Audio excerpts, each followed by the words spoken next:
All right, welcome everybody. I'm going to apologize in advance for rescheduling our meeting on Valentine's Day, but thank you for coming and spending Valentine's Day with us. You're damned if you do and damned if you don't. We made a call yesterday because we were expecting a major snowstorm, and obviously 10 miles south of here there was a major snowstorm, but not in the village of Rhinebeck. Win some, lose some. So anyways, thank you for coming and spending Valentine's Day with us.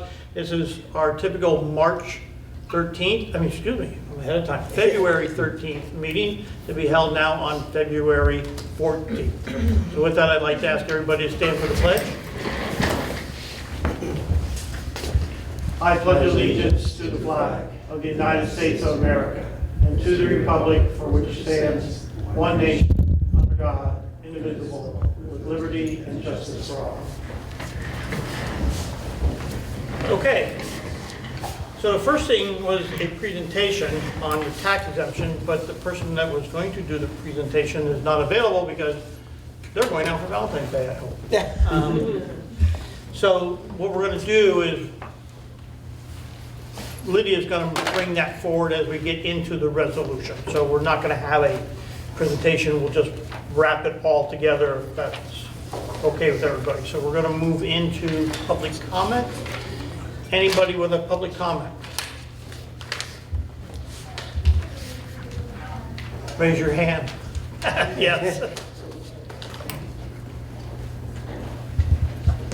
Hi, my name is Pat Evans. I'm here at the request of Meg Crawford, who's the chair of the Tree Commission. I know you might have Meg speak during the Tree Commission segment. I'm going to do it now, if that's okay. Is that okay? Sure. Okay. One of the items that you have on the agenda today is to vote a new Tree Commission member, and I wanted to just emphasize that the Tree Commission unanimously voted for George Well to become a new member of the Tree Commission, and we hope the board would approve him as well. The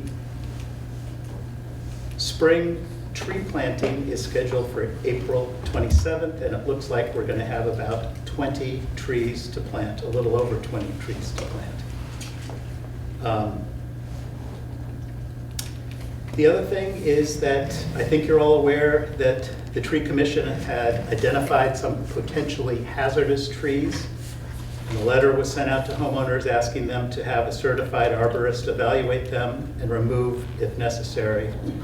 Meg would like to emphasize the importance of having the remaining trees on that list which have not been, no action has been taken by the homeowner,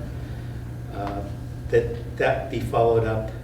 And I think Rick might address this later, or not? I'll be working with the zoning. What's that? I'll be working with our code enforcement officer. Okay, but Meg just wanted to emphasize that she felt that should try to be done by the end of March at the latest. The other thing is, I think, again, you may be aware that a permit is required when a resident takes down a tree in the right-of-way, in the village right-of-way. Last year, letters were sent out to tree removal companies and landscapers alerting them to the village code that if the village code states that no permit is necessary to cut any tree when, in cases of emergency where the permit approval process would endanger the health, safety, and welfare of individuals or property. In such event, however, the person performing the work on the tree shall submit to the village board written documentation of the emergency and the actions taken to respond to such emergency within 5 working days. And unfortunately, trees are being taken down without a permit or written documentation.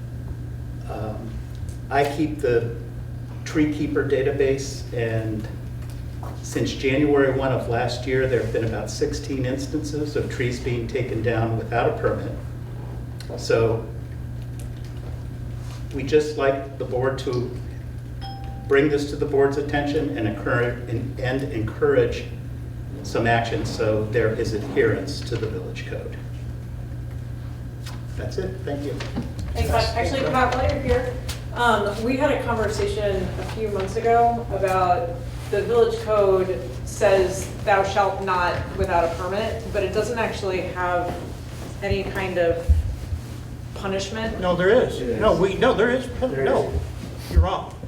There is a penalty for removing a tree without a permit. It has to go through zoning. Yep. And the penalty has to go through zoning? Yeah. If Okay. we're made aware, and in fact, I was gonna brought this up, Yeah. that we should be, Sorry, Pat, you can sit down. we should be following up to what the letter of the law says, and if somebody removes a tree without permission or without a permit, they should be sent a notice and fined, and I think it's $250, 250, that's correct. right? Okay. For that process. Oh, okay, because I That's was, through the code enforcement officer. That- Well, the code enforcement officer has to do the piece, The but finding. the issue is we need to be, somebody needs to be informed. If the tree commission knows of 16, for God's sake, tell us. That's all I'm asking. It's in the, one of them was just done, it's in the minutes for, you want me to go back up? No. Okay, it's in the minutes that we're just. Because that's the only way we can act, is if we Well, know. maybe, let's think about Okay. this. Maybe there's a step in the Thank you. process that would make, you know, here's what happened. Now we're passing it to code enforcement officer or to us. It's always been that way. No, it's always been that process.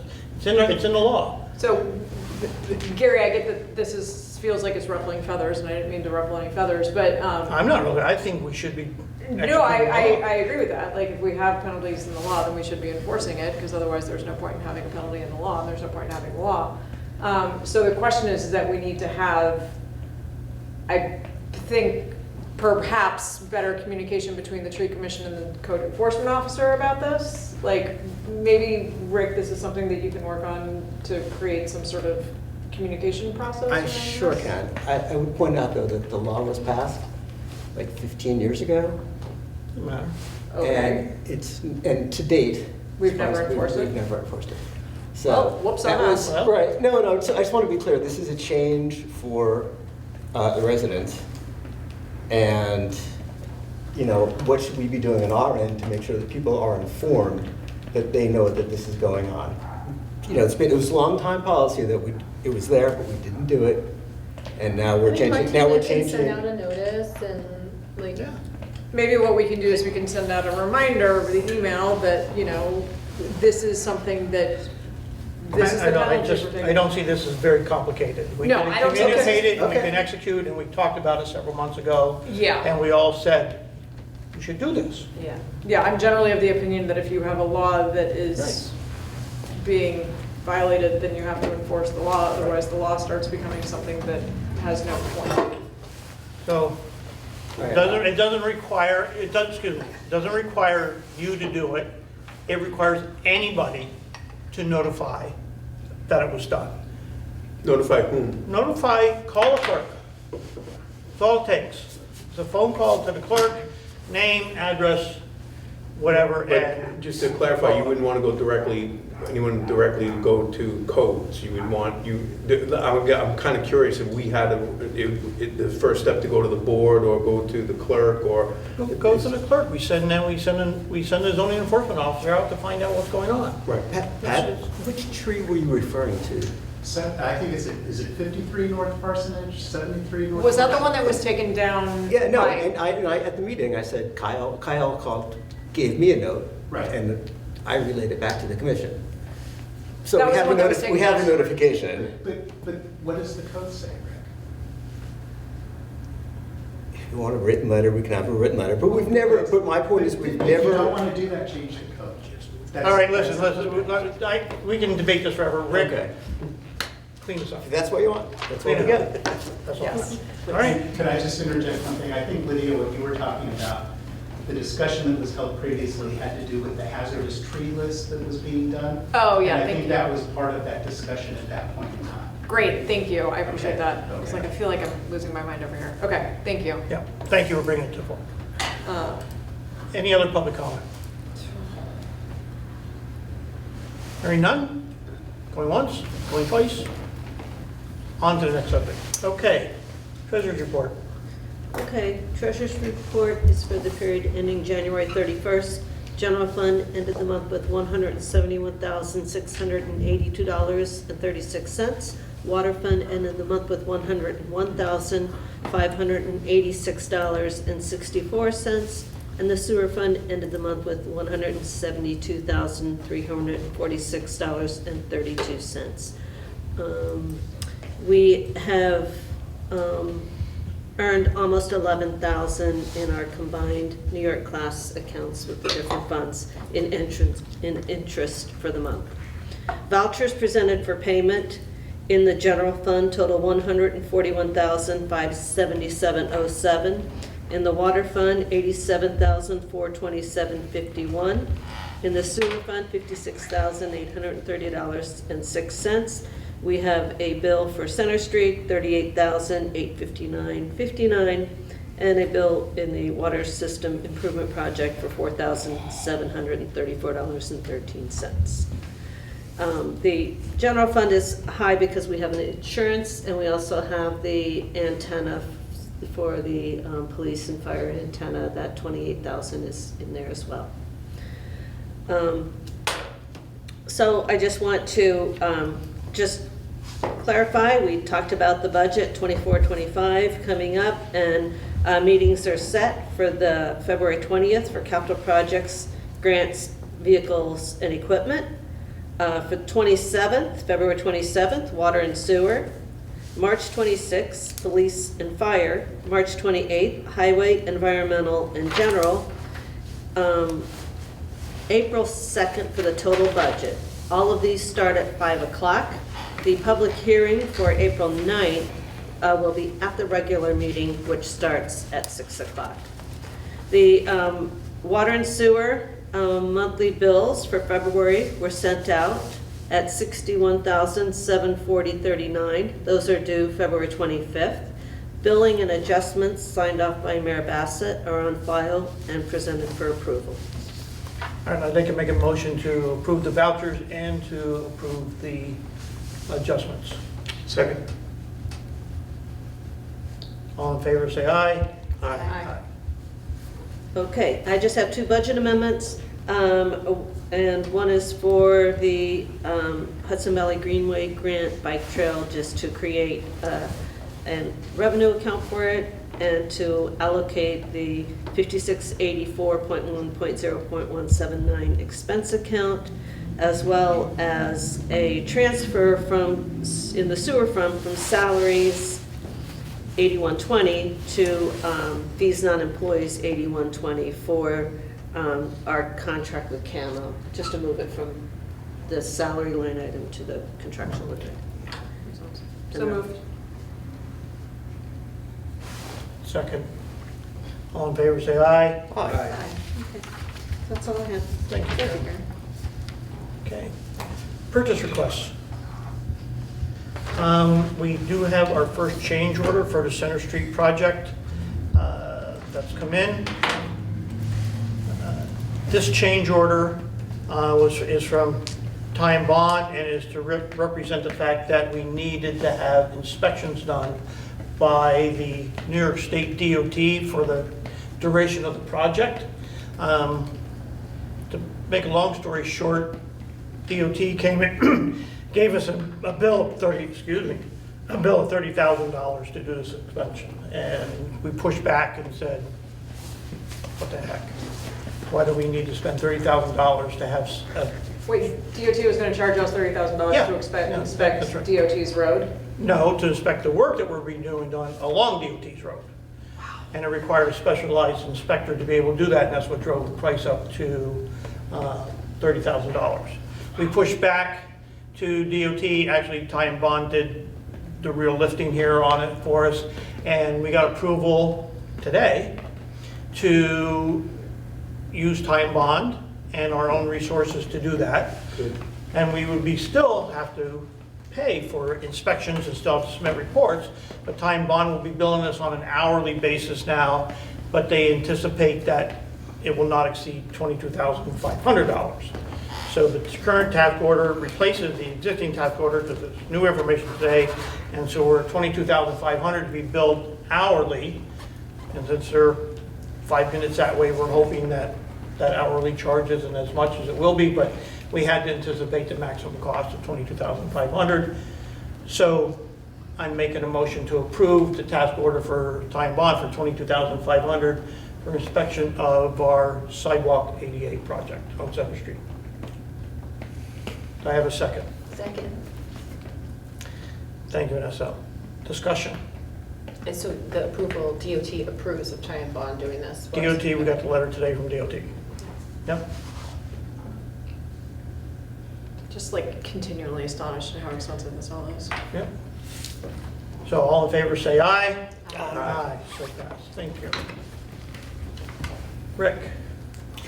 Okay, I have a task order from Ty and Bond to begin the work of replacing the ADA area up at Crystal Lake Park. This task order would for them to take the existing conditions as was documented by Crawford, draw up a conceptual plan, do a probable cost, and then once we've approved the conceptual plan, to go on and create the final design to create what should be an attractive ADA picnic and recreational area there. So the task order is for $1,750 through completion. And I'd like to get this project moving so that we can get the plans in and hopefully get it out for bid. I'm sorry, how in much the is it? spring. 15,000. $15,750. Okay. So when we originally, we don't have to, you guys know the history, but when we removed the works that were not there, we had said that we were going to go ahead and make this replacement in '24. So now we're moving ahead. When I go Are we back- budgeted for this anywhere? We have a parks, We have a capital works. Do you want to, Would it come out of the capital parks? you want to do that as part of Sure. your Sure. things? That's- I'll make a resolution to transfer $15,750 from capital parks to Okay. general. Got it. Yep. Does that include the 5,500? The No. 15,500? Okay. So- Services for the construction services phase will not to exceed an additional fee of 5,500. And that doesn't It's include, additional. not to exceed a fee. A fee. So none of this includes the actual construction. No. No, this brings us up to a plan, a survey, construction bidding, documents. So what Ready did to Crawford go. and Associates provide us in 2018? So, Time Bond initially submitted a task order for $20,000, and we asked them to take it down. And it had $20,000 in it because Time Bond was going to do a whole new survey. So we Okay. asked them to take down the cost if they could. And so they decided that they would use the existing documentation that they have, rather than going out and doing a new survey. So that's part of what this Crawford and Associates thing is? Yeah. Okay. All right, so we have a motion. Do we have a second? Yeah. I second it. And now is discussion.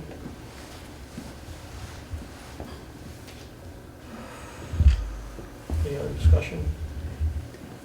Why didn't the work that was done hold up? I'm just, like, It is, unfortunately, we don't know if it was improperly spec'd or it was improperly done. Okay. And the problem was that when we looked at the problem 2 years after we received notice of substantial, or notice of completion, when we spoke to Time Bond, it would be more expensive to figure out what went wrong than it would be to try to fix it. okay. We How much did basically have to how do much did a, we pay Crawford back in the day? you know, I don't know Crawford, for a long time. I don't remember. It was part of a larger project. Yeah. So, yeah, no, the idea is they were gonna have to go, Time Bond would have to go through, open all Crawford's documents, verify the specs. Right, yeah, Get there's sort of with- forensic Investigation. accounting. Get with, yeah, be the whole investigation. At that point, we were hoping that we could do a $9,000 fix that would hopefully work. That fix did not work, and so we decided it was time to try again and put in So a, instead of continuing to repair the car, we just got a new car? yes. Okay. Yes. And this was all vetted by the county, by the way. Because the Yeah. county gave the initial grant to do the work. And so all of this was vetted through the county to go through this whole process that Rick just explained. Okay, And they signed off on it. okay, all right, well, that's good to know. And this includes modifications to the current parking area, providing the handicap access to an existing fishing pier, and provide a new accessible path and a picnic area. Yes. So this is more than just the paths, which is nice. Well, We're it's reconnecting the dock area and making sure that the connection from the parking lot is proper. It wasn't, And the whole like 1 degree every 12 feet, like that whole thing? Correct. Okay, right, yeah, okay. Or whatever those numbers are supposed to Right, be. whatever Nobody that's- please quote me on that, I don't know idea well. And the timing is such that we could get this done in the spring? I think, let's, yeah. That's the goal. But to get the numbers in, we gotta see time it. out. Legally- Time out. Legally skip. We're This is to improve the design. Design, not the Yeah. construction. This is not to improve the construction, which we don't know how much that will be. Do we have a This is get us ballpark out figure? going. No, this is the process to get a conceptual, a ballpark. Okay. Figure out where the number is, and then go to an actual design. Yeah. Okay. But ideally, if everything works according to plan. Right, we're doing this. And you find bankroll, yeah. Okay? All right. Any other discussion? All in favor, say aye. Aye. Aye. So approved. Thank you, Rick. Okay, the next one on my list is the technology grant. I'm gonna take you back to, Karen, I don't know, last summer? Last summer, Assemblyperson Sarah Hanna came through with a proposal for a grant application, gave us 3 days to respond. Karen and I put pen to paper, and we drafted up a grant request called a technology grant. We submitted that to the New York State for approval, and as a technology grant, it was to do 2 things. One, we know that Windows 10 is expiring on all of our equipment here within the village offices, which includes the firehouse as well. And we knew that someday we would like to update our sound equipment here within Village Hall to kind of get rid of wires and cables and all that kind of stuff as well. So Why, because these mics keep breaking? So we submitted a grant for $26,000, we submitted a grant request. Thank you, Karen, for all the work that went into it, $26,000. We were notified 3 or 4 weeks ago, after our last meeting, that the grant was, we got notification the grant was approved. It just took another several months to finally know that the money was coming, because I don't want to spend the money till I know we got the money, so to speak. So we got a notification just a few days ago that the money is there. It's a reimbursable grant, but we get paid within 45 days after submitting the expense. Right. So we called up PCA and said we are ready to move forward with the technology grant to step 1, which is to purchase equipment. So PCA, who is our service provider for all of our equipment here within Village Hall, gave us a quote to buy 8 new lap desktops at a price of $999.99 each. 4 laptops at a cost of $1,099.99, and 5 displays to upgrade everybody and bring everybody up to Windows 11. And this amounts to $13,749 and equipment expense, plus there's the deployment fee, the engineering fee, et cetera. So the total bill is $19,749.83 out of the $25,000 grant that we have. So I'd like to make a motion to approve the technology award to purchase equipment for the Village Hall. Second. Discussion. So that wouldn't take care of the second part of what we want to do in here, right? No, So- I'm gonna ask for help. What's that? I want help. You want help? Yeah. So what happens to the leftover money? We still have time, we can spend it, and now we should work on, I did the first part.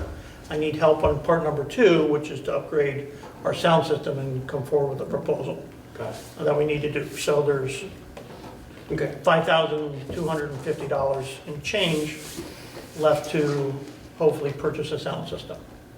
We don't get the money unless we spend it. We don't necessarily have to spend it on that, though. Do we have to spend it? That's what on we that? Because specified that's in the what the grant. grant was in Yes, the no, grant. that we Okay. specified that in That the was in the grant. grant, okay. Yeah. I can go back to the sound engineer that I talked to about this. Please, I'm asking for help on Okay, the second part. yeah. Panda, Steve's been very helpful. He supplied us a name as well of a person that we can go reach out to, so thank you. Any other discussion? All in favor, say aye. Aye. Aye, so approved. Thank you.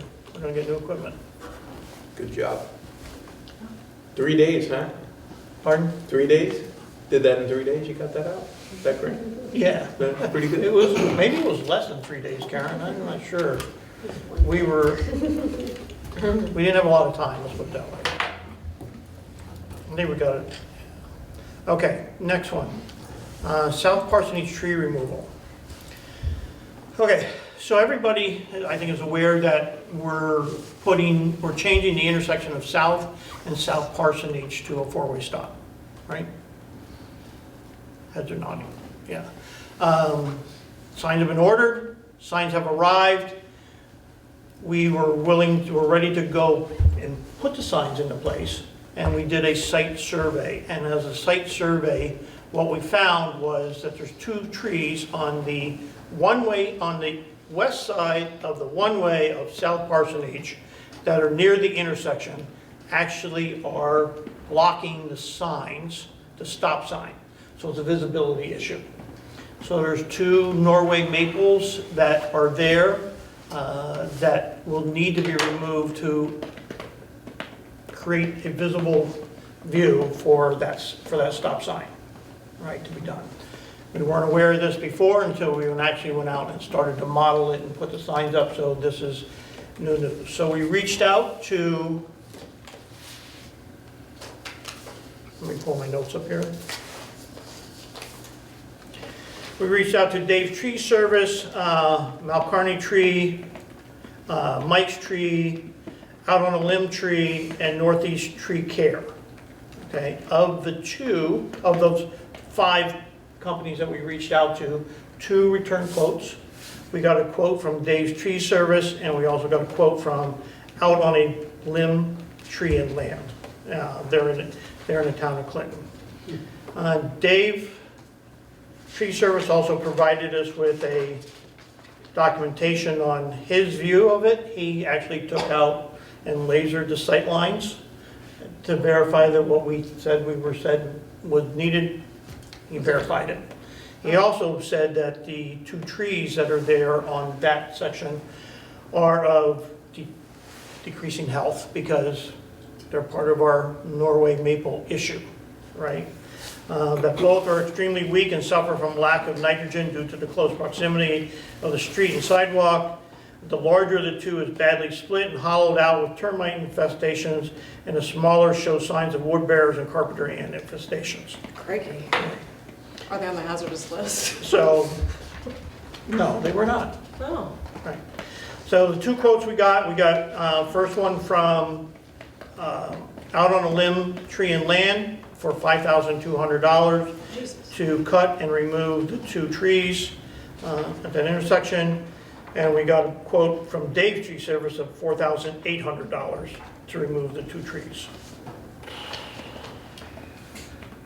I'd like to make a motion to have the 2 trees removed to improve the sight line for the visibility at the stop sign for the lesser bid of $4,800. A second. Discussion. Which one are we pulling from? Yeah, where are we taking it? We have in that sign account that we set aside, that we took money out to purchase the signs from.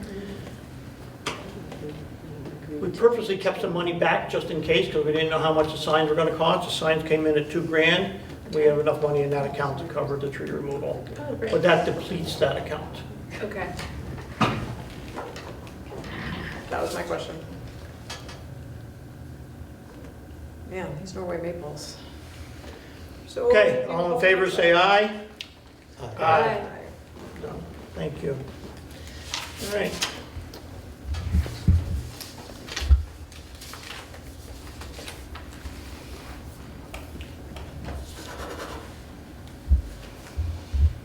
Lydia, you're up. Let's talk about senior exemption and disability exemption resolution. Okay, so unfortunately Jennifer Mund, the assessor for the town of Rhinebeck, couldn't come and do her presentation that she was going to do, but I got all the information that Donna thought I might need. So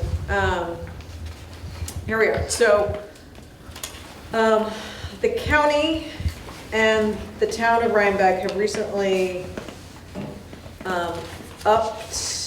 So, all right, background. There are 4 property tax exemptions that we are allowed to pass as a municipality in the state. The seniors exemption, which we have passed. The county calls it the low income disabled exemption. There's also the alternative veterans exemption, and then there's the Cold War veterans, which has been sort of swept into the alternative veterans exemption. The village has passed 2 of them, the seniors exemption and the alternative veterans exemptions. The county and the town recently changed their numbers for the seniors exemption. The maximum income is now up to $43,400, and the income ceiling for getting a 50% discount on your taxes is $35,000. Ours are currently maxed out at $32,400, and the ceiling for 50% is $24,000. I thought it would be a good idea if we raised our limits to match the town, mostly to avoid confusion for people who live in the village because they pay both village and town taxes. But also because it's a nice thing to do for the folks who have the lowest incomes in our village.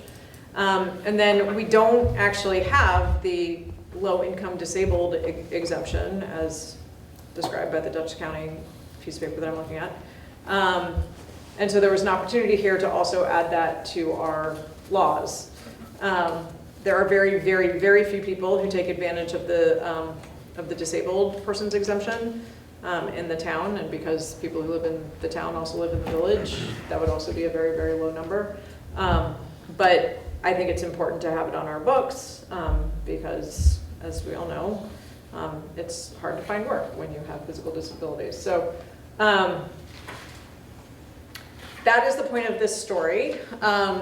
The practical implication for us is the village has I've learned a lot about our assessed value in the last week. We have a total assessed value of $1.08 billion in the village. Of that, approximately 750 million of that is actually taxable. So that means that about $330 million of value in this community isn't taxable. The hospitals, the churches, the schools, village hall. So the total assessed value is about $750 million. And so what this does is it just takes those people who qualify for these exemptions, it just takes their property off of the total assessed value. And so it's just, the pie becomes slightly smaller that is then shared by the people who do not qualify for these exemptions.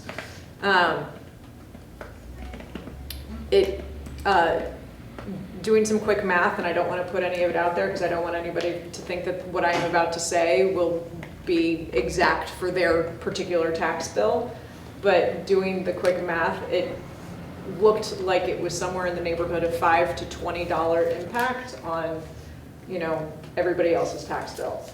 I gotta clarify, it wouldn't take them off the assessment, it would take part of it, into a percentage, not the whole, right? Yeah. So what happens is, it's the percentage that's listed. Exactly. Yeah. So it's like if you have $35,000 or less, you get 50% of your assessed value Right. exempt from Right, I just taxation. wanted to- And then it goes up by 5% increments. And so by the time you get to $42,500, you're only getting 5% of your assessed value taken off of your taxes. Right. And so that way, you're not jumping from like 50% to 0%. You know? Right. Unless you're a senior and disabled. No, Right. no, that step down is accurate for the disabled exemption as well. And usually, if you are both senior and disabled, the assessor's office encourages that person to just qualify for the senior's exemption, because the disabled exemption, you actually have to prove the disability every year. So I just want to make sure it's not a double hit. No, you only get one. Gotcha. Yeah, you only get one. You only get one of any of these. And then the assessors usually encourage the applicant to take the one that is the easiest to keep year over year. And by the time that you're, 65, you're not going to get any younger. So that one's easier to prove. Right. Yeah. Really? I know, right? It's crazy. So that's what this is all about. The practical implication of it is we can change the numbers for the senior exemption by just passing a resolution, because we've already passed the law, so we can do that tonight, and that can be effective for the 24 tax year. The disabled exemption is a little bit more complicated because we actually have to create the law. We have to have a public hearing on it. We have to do all the things. And then the state has to acknowledge that we passed the law and the whole 9 yards. So I don't think we can do this in time for the disabled exemption to be effective for the 24 tax year, but we can certainly do it in time for the seniors exemption to be effective for the 24 tax year. The village also, just so you know, as part of our fee schedule for the Building, Planning, and Zoning Office, we've allowed certain things on the fee schedule to be at a reduced price if you qualify for the senior exemption. So expanding this list, the assessors think that this is going to expand the number of properties that qualify for this in the village by, I think, 13 properties. It's like 13 or 14 properties. For the senior update, Yeah. or disability, or both? Just for or- the senior update. There's nobody in the village who currently qualifies, that the town knows about, that qualifies for the disability exemption. Okay. And how many households did you say? I think it's 13. Currently, we have 17 households who qualify for the senior exemption, so this would add, I think, 13, so bringing it to about 30. Don't quote me on that, Okay. but that's the ballpark. And so it would impact, it could potentially have an impact on our fee schedule as well, but we have thought before, and I agree that that is an important thing to impact our fee schedule in a good way, so.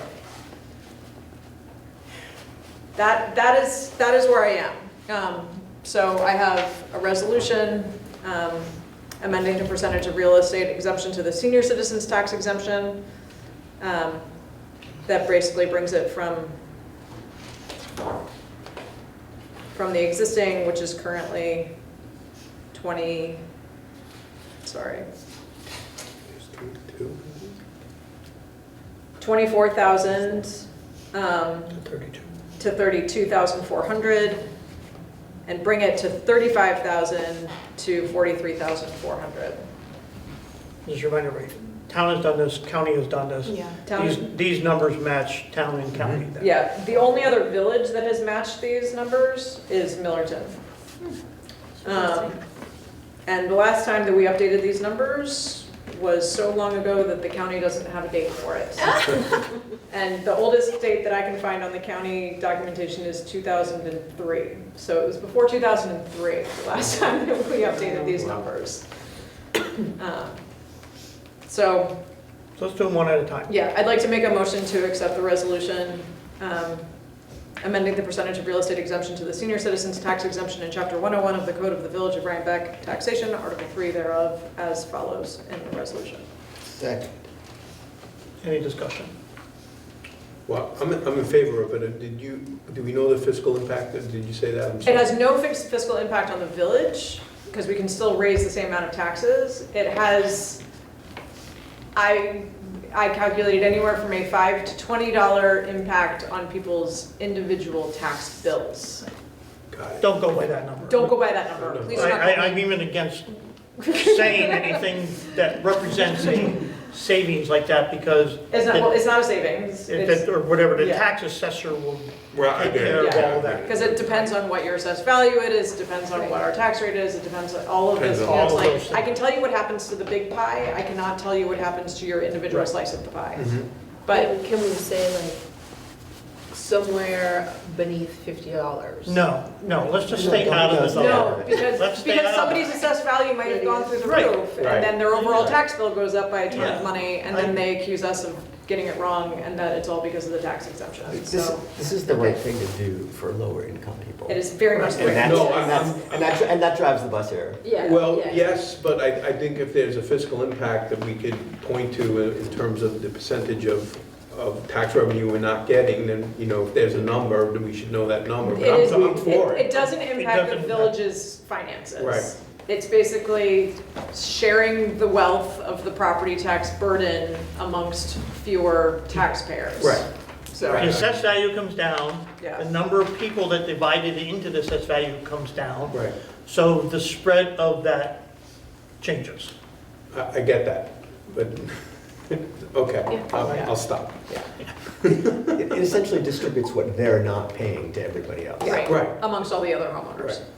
And just a reminder, we did this for the fire and EMS as well, which is going into effect in this tax season. Right. So Yep. kind of along the same lines. Yep. So we have a first and a second. Any other discussion? All in favor of passing a resolution for the senior exemption tax reduction, say aye. Aye. Aye. Great, that's exciting. All right, let's do number 2. Number 2, so this one is the disability exemption. And this, oh man, is not where I thought it was. Give me a second. So this resolution is to set a public hearing.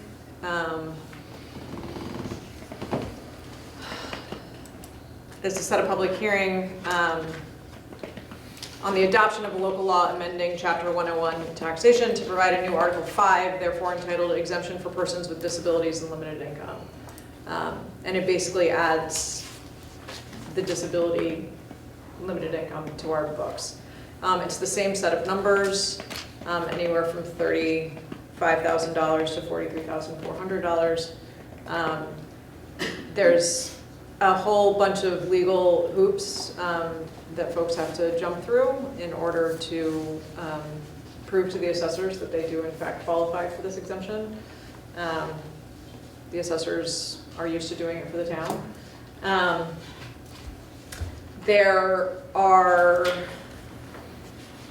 no other villages in the county of Dutchess that have this exemption, which I found out today. And in fact, 1, 2, 3, 4, 5, 6, 7 of the towns don't have it either. So this one is not as common as the senior one. There are fewer people, obviously, who would qualify for it. But I once again think that this is something that we should be extending to our property owners. By the way, all these exemptions, actually, the county could take advantage of them, the school, towns, villages. Some of them do and some of them don't. The school district, Rhinebeck School District does do this exemption. And the town also does it. It's good to know. So do you want to propose a date? Oh, yeah.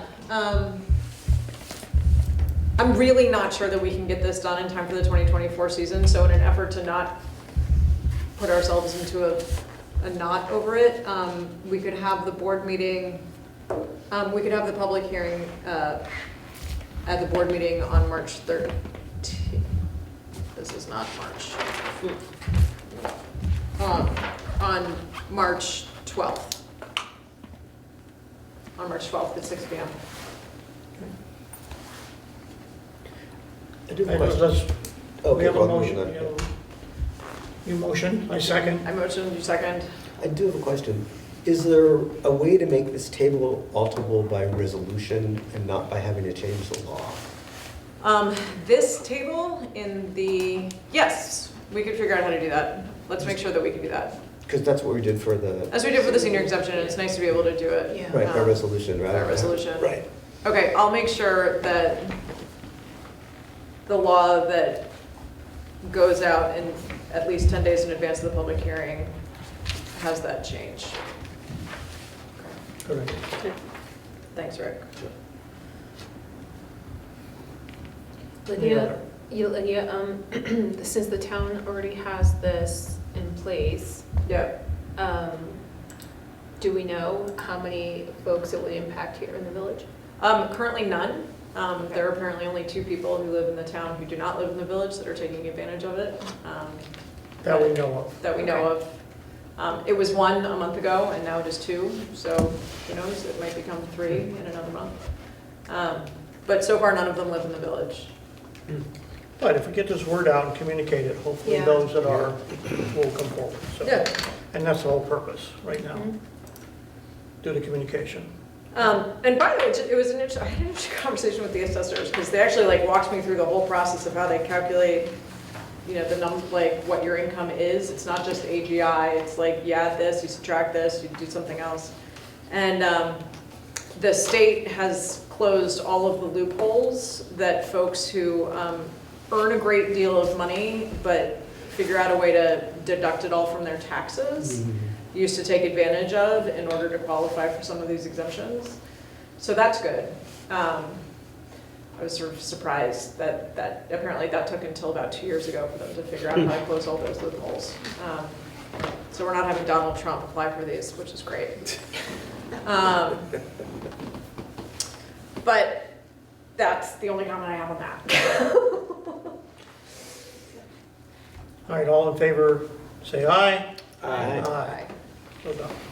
Okay, so Thanks for doing that. Yeah, good job. I didn't put a time in because we also have a public hearing on the other thing too. on the other thing. So you want me to just make it 6:30?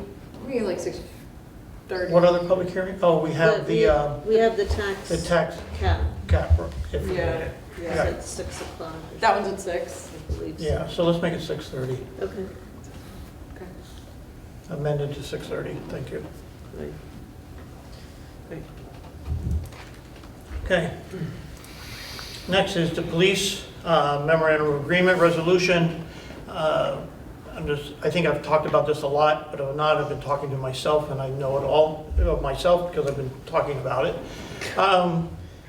We've had for quite some time a police issue, right? And the police issue is obtaining new police to replace police officers that have left the village of Rhinebeck for either medical reasons, retirement reasons, whatever, but we are currently down 4 officers, and we've had a difficult time attracting new officers because our salary pay scale was really beneath what any other municipality or local area was paying. So it really became a conundrum for us to attract police to come and join the Village of Rhinebeck Police as part-time. We did some things early on. We said, listen, if you want to become a police officer, we are the only in the village, in the Dutchess County, of part-time police officers offering to pay for your training to go to the academy to get certified and give you an hourly wage and pay for your training, in hopes that we would attract people. We did that earlier. We got 1, and we're so thankful. We have Officer Stafford who joined us and went through that program, and is now an officer on our police force. But it didn't come forward with a number of other people to help us get there. So we've realized that we really needed to make some other additional steps. And one of the additional steps we needed to raise was the starting salary for our police officers, which was set at $23 an hour. Too low. So what we've done is, in working with our UPSCU, which is the Union Police Organization, who has ratified this agreement over the last several months.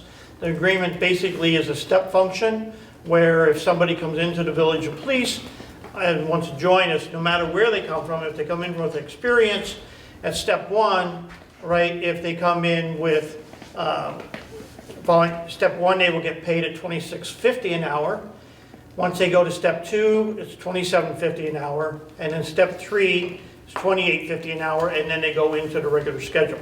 Step 1 means that they're going to come in with 5 years of experience, right? Step 2 is greater than 5 years of experience, and then step 3 is then beyond that. And every year, if they complete a year, not to complicate things, if you're step 1, come in at 2650, you serve for the Village of Rhinebeck for 1 year, means you're already an existing officer and we take you in, 2650, 1 year later you get a dollar increase to 2750. If you come in at step 2, a year later, you get a dollar increase of 2850, right? If you come in at step 3, 1 year later, you just go into the regular scheduled raise increase that we've approved for the police officers, which gets us to where we are. So step 1, we do have one officer that is in that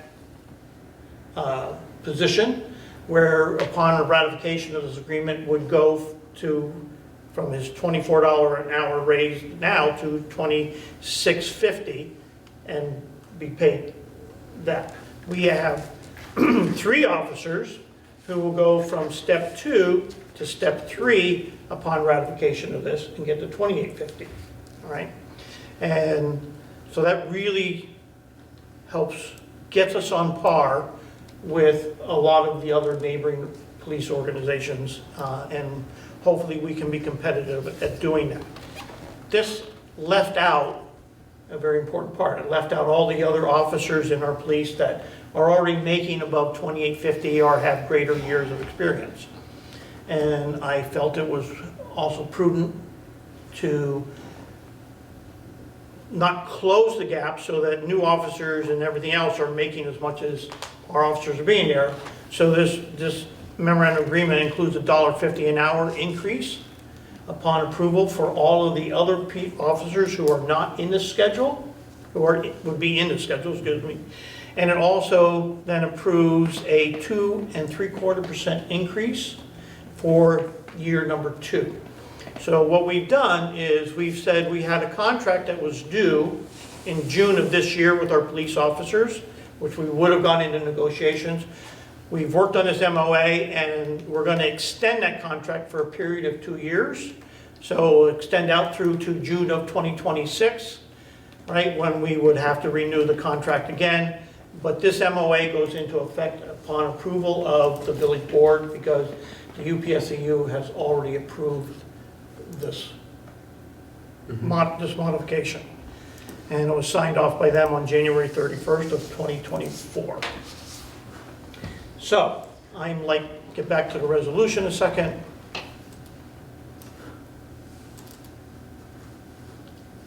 I'd like to propose, whereas the police organization locally, countywide, and statewide are experiencing an issue with recruiting and retention, and whereas the village part-time police have also had a reduction in staffing due to retirement, illnesses, and personal leaves, and whereas the Village of Rhinebeck and UPSEU, which is our part-time police unit, have engaged in discussions to work on resolving these issues and have entered into negotiations to approve the recruiting and retention for all of our village part-time officers, whereas the MOA has been ratified and approved by the UPSEU part-time police officer unit that increases for hourly wage increases for all, and whereas the current contract was to expire in June of 2024, will now be extended for 2 years. Therefore, be it resolved that the Village Board of Trustees, the Village of Rhinebeck, that this memorandum of agreement entered between the village and UPSEU part-time police unit, extending the contract through May 31st, 2026. I'd like to that's my motion to approve the MOA and the contract extension.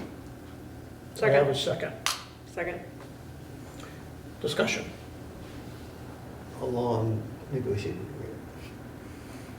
Yeah, Gary, I know you worked really, really hard. Took a long time. Yeah, really great work because recruitment around the nation and in the state is such an issue. I don't think a lot of people understand what's going on out there. And if you look at some of the recruitment efforts and how new officers are starting with salaries and in other places, it's remarkable. We have the department we have, the way it's set up. It really is.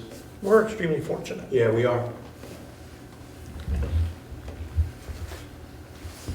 Any other discussion? All in favor say aye. Aye. Aye. So passed. Thank you all. Great. Maybe we can get some police officers. Vanessa? Great, so I'm putting forward a resolution. This is something that came out of some work Rick and I have been doing, looking into CCA, which is Community Choice Aggregation, as well as the Climate Action Planning Institute work that the village has been doing.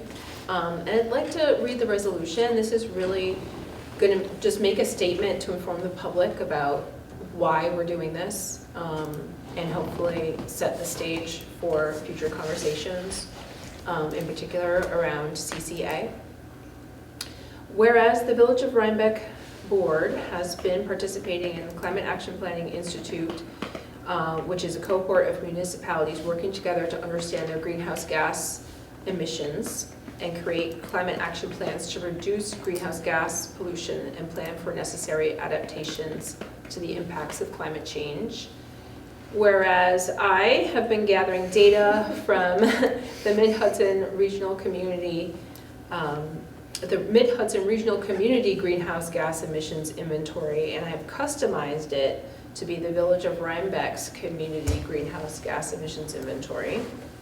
And whereas this data is aggregated from estimated regional data and points to sectors that generate the most emissions for our community, so community-wide, not just government operations.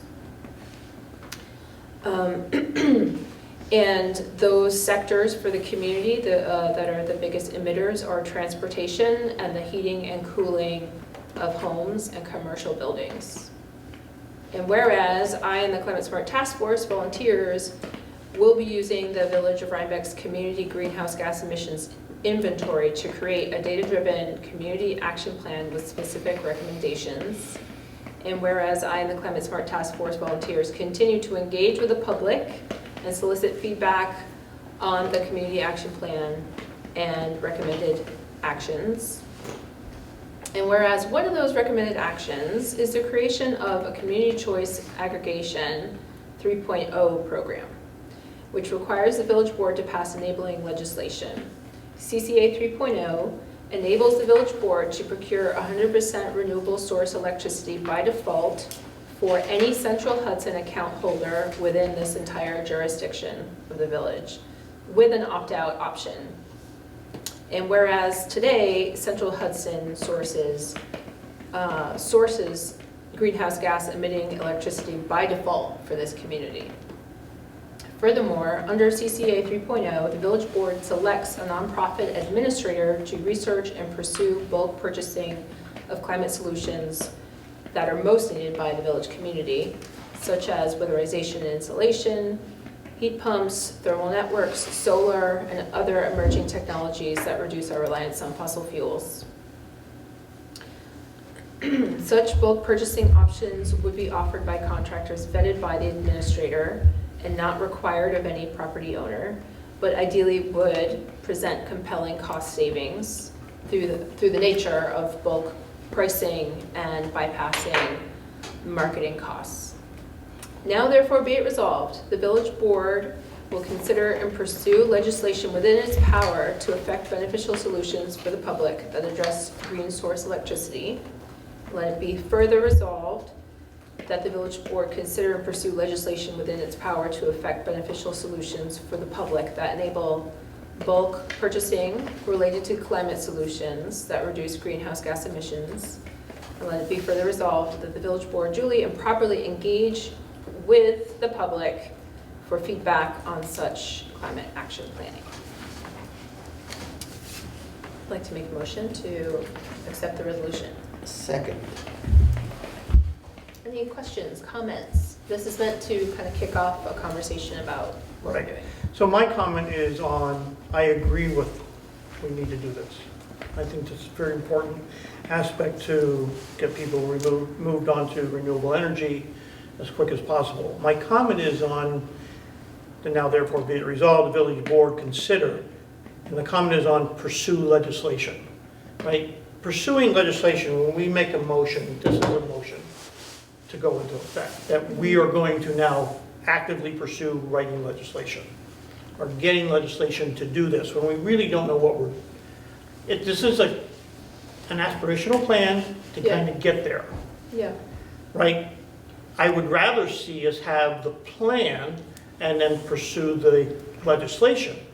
So I'm agreeing with doing this, but I would like to strike the words pursue legislation, because we don't know what we're pursuing legislation on yet. Okay, could we keep it as the village board would consider legislation? I agree with, Okay. village board should consider within its power to affect the Benels, and strike the words and pursue legislation. Okay, because the idea is that we put the work in to bring the legislation next meeting. So that's all I'm requesting. So I would just say, put the work in, and then we can pursue the legislation. It's more of a timing thing. Rather than saying, because I don't know what we're going to, CCAs right now are all over, we know that, right? Yeah. Right, I mean, there's a lot of CCAs to consider, there's a lot of styles and configurations and models that are created out there, and there's a lot of different price points, right? So, I think we need to talk about that and those price points to make sure that they're effective for our community, Yeah, you know? I mean, I think we're agreeing. Yeah, I mean, I think pursue is perfectly fine in this case. It doesn't commit you to do it. And part of what's going to happen is, as we sift through the options, it's going to shape the legislation. It I does don't- say you're committing to do it. No, This it's is a pursue. vote. No, it says Doesn't to mean you pursue. don't have to. I don't read Pursue. it that way. I said it means you're gonna pursue. You could Pursue. pursue something and decide not to Not to pursue it catch it. anymore. Right. Right. That's Well- the intention, I can reword it to take out the word pursue, and so that we would consider the legislation, which we will bring. Yeah, I think that to me, that's more Okay. important, to say that we need to consider all of this. Right. I mean, I think the point of this story is that this is something that we're thinking about, and we're thinking about seriously, and that we would like to pursue legislation. This doesn't have a timeline on it. I know that we have personal timelines on this, but like, I don't see including pursue as binding us to anything. But if you all are comfortable taking pursue out, then fine. I'm not going to leave it. I don't think it changes our reality, but I have no problem with pursue. I really don't think it hems us in any way, shape, or form. I agree. But Yeah. In my opinion. Okay. So, As long, really what I'm asking for is for the board to buy in that we want to continue to think about look at this. this. Yeah. We I think that will was- put in the work to bring some more concrete details. That's really, and it's an opportunity for us to really broach it with the public, because CCAs are known for being very confusing. So we're not committing to anything right now, except to continue to consider. Karen? And I think Karen? that's a given. I think we were always going to do that anyway. I just want to be careful about overselling how much money you save, because I think the key is the 100% renewable, because if you look on your bill, 75% of your electricity bill is for Central Hudson, for the, just for carrying the electricity to your home, and that 25% about is the actual cost of the electricity, which is what the CCA would address. So, we don't want to make it, we don't want people to think they're going to save hundreds of dollars a month. That'd be my comment. Yeah, now, that's one thing we're not stating. We're not stating you're saving money. No. Well, it That's not says in- something, That's not in here. I thought it said something about compelling amount or something. Yeah, and It ideally would present compelling cost savings to the nature of bulk pricing and the bypassing of market. I think it's the costs. 100% source as opposed to the delivery system. So the source could be, so I think that's the way I'm reading that. And this is kind of, I shouldn't say boilerplate language, but this language has been used in a lot of places. So you can have 100% renewable source, but the delivery, the bill is a lot on the delivery, which, Right. yeah, It's the same. that's what, yeah, we're agreeing. So I think, yeah, you're absolutely right, Eleanor. There's that complexity about your electricity bill. And then CCA 3.0, what makes it different from a regular CCA is that there's additional options for bulk purchasing, for other interventions that have to do with making your home or your building more efficient. and fossil fuel free. No, I think all that's great. I'm just saying that we need to just be careful where we focus it, because if people go home and say, I'm going to save $1 a month, then they'll be less interested if we. Yeah. Yeah, if they don't understand it, this is about the source, not the delivery, because the delivery is different. And also the fact that it's not necessarily about the bill at all. It's more about the fact that we're not burning fossil fuels to power our homes. Right. Yeah. Well, there's other advantages. You can get in, you can get out, and you don't have to worry about a fee. Each individual homeowner doesn't have to be doing the research on their own, so there's lots of ways you can sell it. All of those details around what are the financing options and like how exactly does the money break out for individual households, those sorts of details come into play when we actually pick an administrator. No, I understand that. I just wanted to be Yeah. careful how we presented it. Okay. I spent my last career explaining electric bills.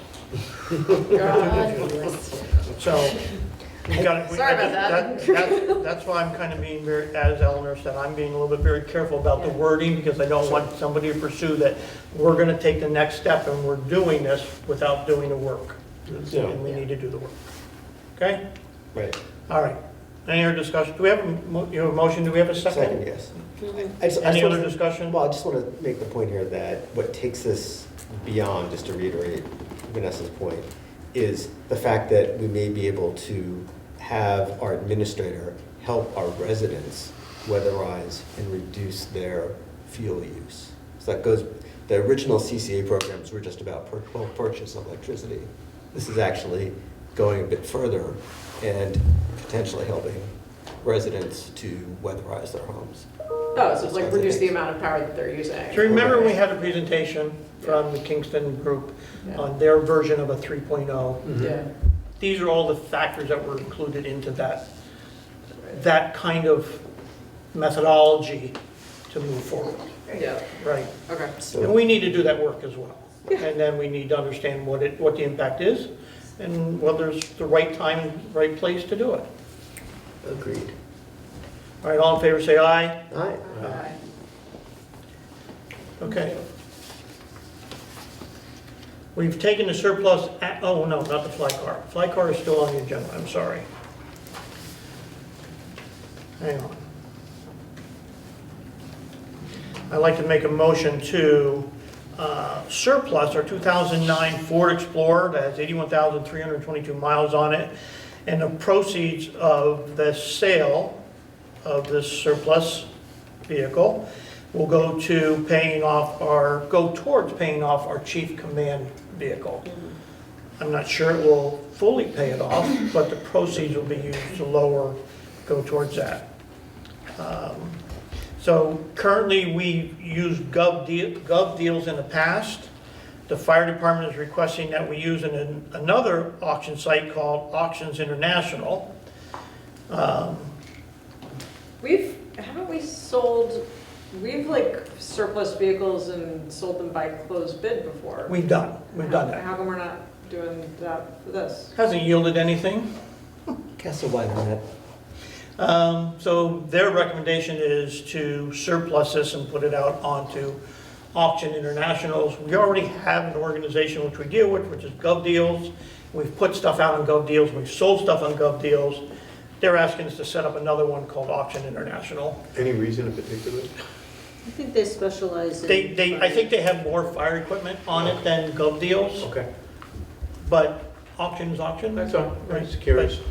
That's the only justification I can say for Auctions International, is that it Okay. probably has a little bit more fire-related equipment on it, right? I mean, the fly car isn't necessarily a fire, it's just a car. Like, It's just a car, Yeah, and it's stripped down, right. and it's not gonna have anything in it, but I'm gonna leave it up to you guys.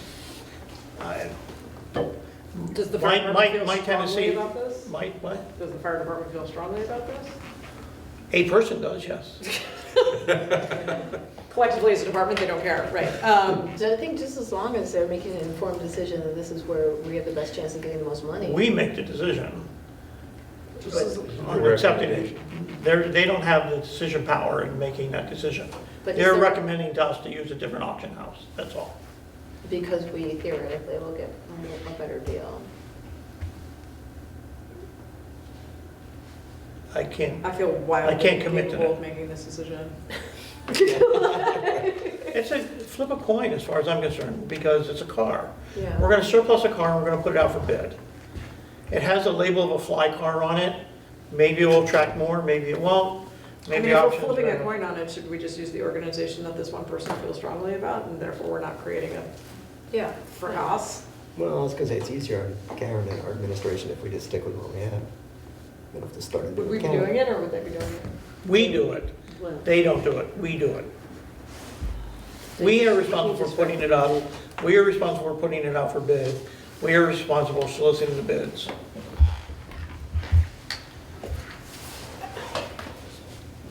I'd like to hear more compelling reason why we should add more staff work. I'm giving you the compelling reasons that I was told. Okay. Your choice. I feel like if the fire department feels strongly about this, then we should go with the one that the fire department feels strongly about, especially if we're just flipping a coin over here. If it doesn't work, then we know. Doesn't work, then we know. And then at least that's on the fire department, and then they can't be mad at us about it. It's painfully honest. There you go. I mean, like, All right, I made the motion, do I have a second? Second. we don't care, they do. Any other discussion? All right.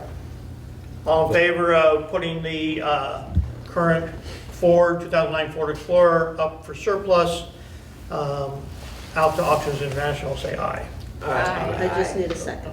That was me. Oh, Vanessa's.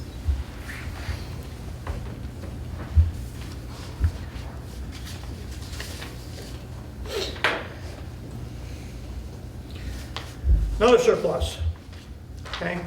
We have with us a 1998 New Holland two-wheel drive backhoe.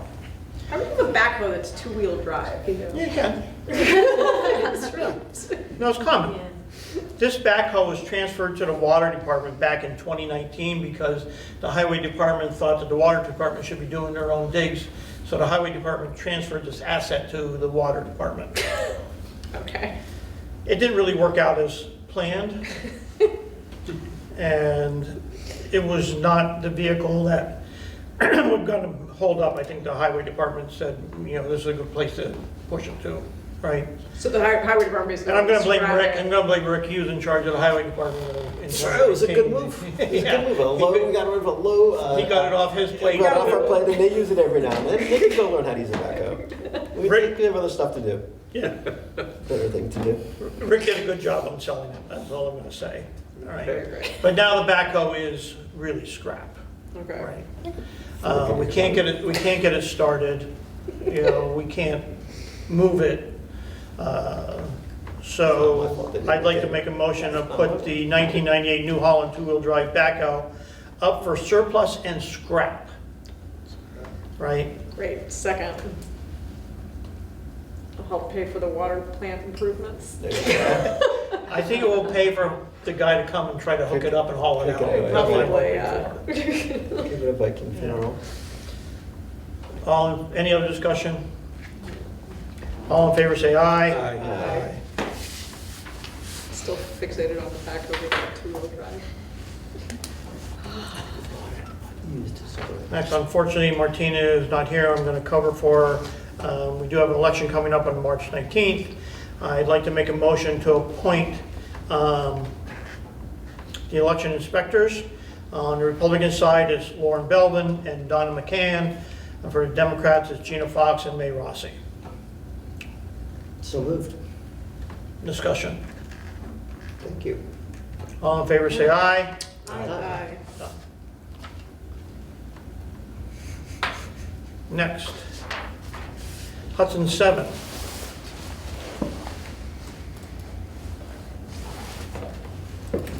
Hudson 7 has a vacancy for an alternate person. Each of the municipalities serve as a principal and then an alternate. Long story short, I'd like to make a motion to appoint trustee Vanessa Bertozzi as the alternate to the Hudson 7 Council. Second. Second. Discussion? Good idea. Yay! All in favor, say aye. Aye. Should I recuse myself? What? Should Probably. I recuse myself? You can, I think you're gonna win anyway. You can You got it. abstain. I'll abstain. All right. Vanessa, do you want to do it? Yeah. Okay, I mean, great. Gary. I guess we should have asked that. She was consulted ahead of time. I mean, just to be clear, Gary's killing cares? it with the Hudson 7, but this is just as backup. Yeah, I'm chair and the Village of Rhinebeck representative, and Perfect. Vanessa doesn't appoint my chair position, she takes my alternate position in the Right. Village of Rhinebeck. Got it. Okay. Next. Tree Commission. Okay, so there was an opening on the tree commission, for which we put out an open notice. And one gentleman, George Weld, responded, and he was interviewed by members of the tree commission, and they found him to be a terrific candidate. George grew up in Virginia and North and South Carolina. He moved here with his wife and 2 daughters, one of whom recently graduated from Rhinebeck schools. The other one is in 9th grade. I will just say this is from... And he has a degree in forestry from Yale and... No, he's not. No, he's been in the restaurant business and food company business. But this is his statement, it's part of his statement. Maintaining and expanding the village treescape is important both for a climate resilient future and for the quality of village life here and now. I've enjoyed working with Meg on a planting project at our house and with Meg, Pat, and Chris on tree planting around the village this past spring. I'd be grateful for the chance to be more deeply involved with that work as part of the tree commission. Fantastic. So with that, I would like to nominate George Weld to be a member of the tree commission. Second. Discussion. Good guy. All in favor, say aye. Aye. Aye. Okay. We've realized that we have a conflict in timing for our February. February 27th special meeting. Yeah. And we need to readjust that time to 6:30, not 6. All right? Second. Any discussion? All in favor, say aye. Aye. All right. Vanessa, Cappy. Okay, great. So as I mentioned in that resolution, we're working on CAPI, the Climate Action Planning Institute. This is the cohort of Dutchess County municipalities working together. And we have our community-wide greenhouse gas emissions report. So as I mentioned, this is pulling from data from the region and basically dividing it by our population to get a sense of an estimate of where we think emissions come from here in the village. So I would encourage anyone who's interested to check that out. It's posted on the cloud, and I welcome any feedback. And then secondly, part of our CAPI process is looking at our government operations, right? So what emissions are we, as the village government, with our operations and our municipal buildings generating? And so I already presented our inventory of those emissions, and the next step is to create an action plan. What are we actually going to do about it? We set our goal of a 40% reduction, and it's an aspirational goal. But in this report, in this plan, you will find our suggestions for how we're going to address this and get to our goal. And this is something I would really love feedback on from the board and from the public. It's published up online in the cloud. One piece in particular is our executive summary. At the beginning of that, we have our vision and our goal. We have our goal of 40% reduction by 2030. The vision that we drafted is the village of Rhinebeck has, again, a vision is like where you picture us in the future, right? Where If we we're want to be. remembering from the future, Yeah. yes. The village of Rhinebeck has transformed our municipal facilities into resilient, energy efficient, healthy workplaces, and our fleet into high-performing, low-polluting tools to get the job done. So I definitely wanted to highlight that specifically to see if we all share that vision. I share that vision. That Yeah. sounds great. I included healthy workplaces because a lot of these projects, reduce greenhouse gas emissions, so are helping to fight climate change on that global scale. But also it means less fumes and pollution for our staff to be breathing in as government employees. And then resilient, also because I think that this also ties into our need to adapt to the inevitable effects of climate change. And more work on resiliency and adaptation will be coming as well. So that's the vision piece, and that's something I'll be sharing with the public as well, and seeing if folks have any feedback on it. That's great. So I'd like to kind of have that climate action plan for government operations up for public comment, and then vote to accept it next meeting. So, any Just the questions? vision statement? No, the vision statement and the plan. Oh, okay. Yeah. Okay. Did Did you draft all, I mean, did you do all of this? So part of the CAPI, part of the beauty of working with the Climate Action Planning Institute is that we share templates and resources. Great. So, we customize them for us, but some of the climate science is not my original research. It's boilerplate that's provided through this project. Yeah. This is an impressive amount of work, so thank you. Thanks. Thank you. Okay, That it? Yep, that's it. so we should get comments to you over the course of the next month or so? Yeah. Okay. All right. We're going to go into, we have 4 special requests. First one is for Van Warmer International LLC filming application.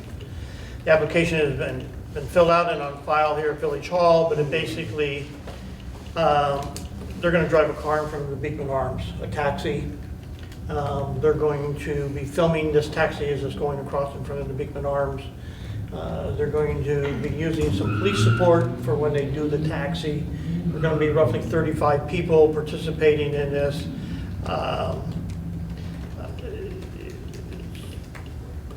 I don't know what else to say about it, but that's basically, we're going to restrict some parking through there. They're going to be using drones as part of their application, as part of their stuff. It's a small drone.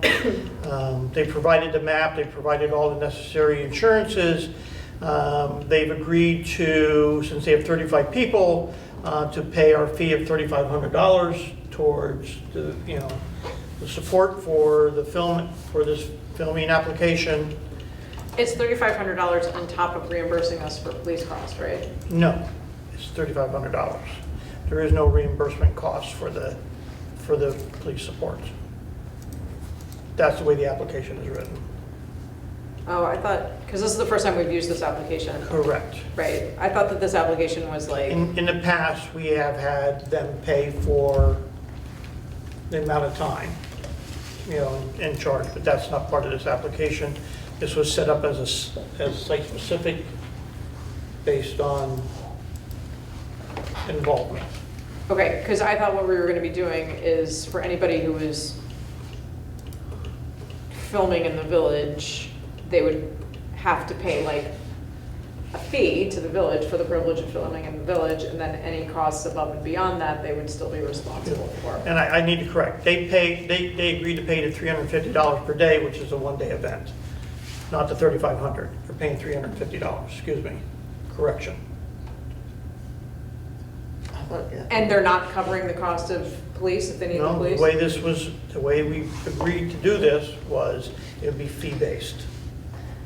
And that time was supposed to be, my understanding when we did this a long time ago, was to be incorporated into that cost. So my understanding was the exact opposite of that, that we would be making money off of the fact that people were here to film in the village, and then they would also have to cover the costs that we would be outlaying.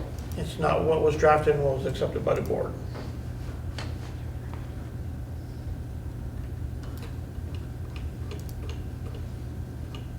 I think We it should wouldn't revisit be, that. but wouldn't it be hard to like then have to bill them after the fact, depending on how many police hours were used and? We have done that in the Yeah. past, I mean, but it is difficult, I agree with you. Because then, There's follow-up and chasing them down for the. I mean, like, we will know in advance how many police officers they will need that day, won't we? yeah, they're gonna need one Right, so we're gonna give them one police officer for a shift. for 350, no, for a couple hours, while they're driving a taxi cab in front. So Of the more big than cars. more than covers the, Okay, great. I think we need to change this again moving forward. No, I'll let you and Rick redraft that, but that's not what's on the agenda today. We anticipate revenue for special events. We haven't done yet. Like, we anticipate, like, instead of it being, to pay back the police salary line item, we anticipate revenue for special events for such as this. In the budget? In the budget. We do. We probably should, I mean, And let me remind you that we do not charge for safety. That is our job as a police department to protect the citizens in the village of Rhinebeck. So if it becomes a safety issue, we don't charge for that. Yeah, but it's almost like, I mean, like a special, what's the right phrase? Like a What- special assignment is not, it's like we know that that person's gonna have to be there. And That's a that's what we're special doing. We're assignment. charging them $350 to be able to allow for them to do this.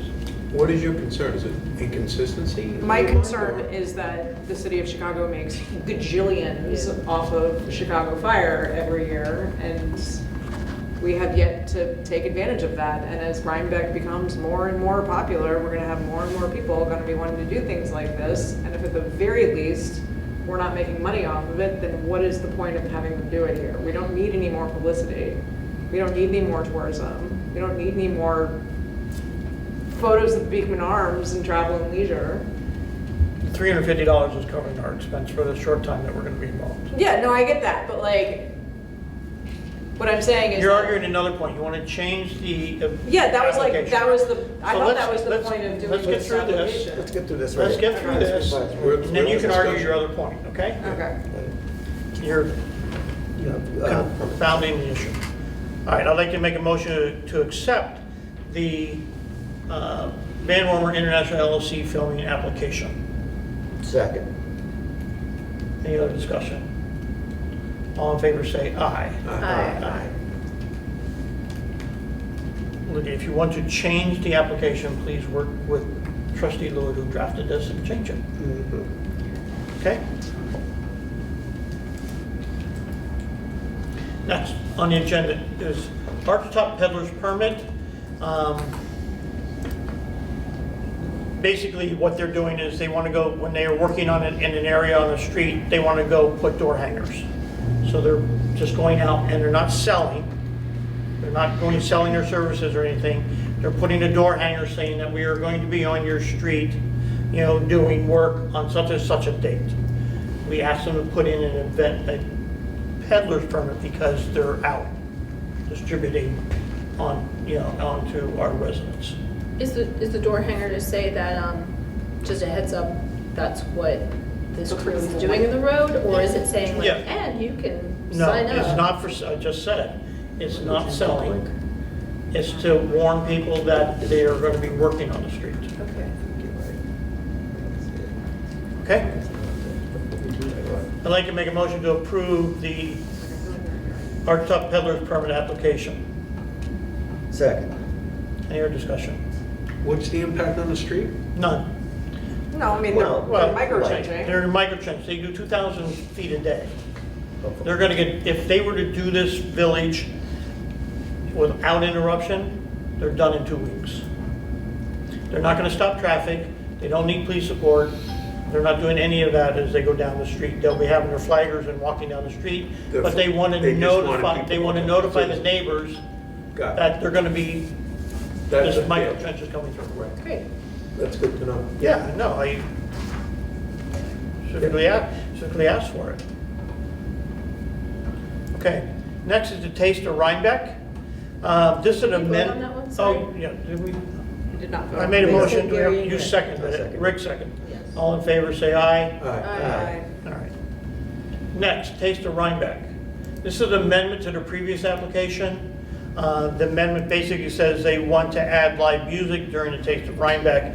1 to 2 live music, which could be a 1 to 3 piece ensembles placed in the center of the village for the Taste of Rhinebeck on May 1st, 2024. Do we know where? Based in the center of it. It's going to be on the sidewalk and they will work, but no, we do not know where yet. I'm not gonna vote in favor of this. They need to be a little bit more specific. They can't put it on a 4-foot wide sidewalk, like, come on, people. I have to go back to the film permit because I looked at it. The last line is, additional goods or services provided by the Village of Rhinebeck personnel, police, fire, and public works will be billed to the production at cost. And our police department said no cost, so. Okay, well, they said no cost, then that's okay. But we do have that provision in there. Thank you for the interruption. Now You're back to totally out of order. So, I'm loving it. they submitted an application for 1 to 2 live music, 1 to 3 piece ensembles placed in the village for the Taste of Rhinebeck. There is no defined location.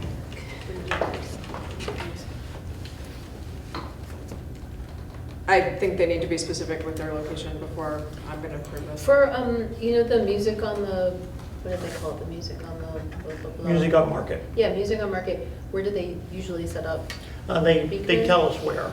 Yeah, they have, that the It's usually between parking those lot. two benches. Could we make a motion to approve this, provided that it's in one of those prior approved spots? Where we did for the music on Market, so that it's like either one of those spots that they've done it before. The only place I think they've done it before is at the Rhinebeck Savings Bank parking lot where the sidewalk is wide. I Yes. can't think of anything. They've done any it, other Yeah, place. they've also done it Beekman. between the two benches. Well, like- it's on Beekman grass, that's not our problem. Right. That's not this. They've also done it in front of like the Jen Martin Salon, between the two benches. That was though, I think, when the parking spaces That were was, blocked. yeah, that was when Yeah. we were doing outdoor dining. Yeah. Yeah. I think it was last year was where you were saying. That's the only That's place how I I'm remember. remembering it, but I could be wrong. We can specify, as you Yeah. said. Yeah.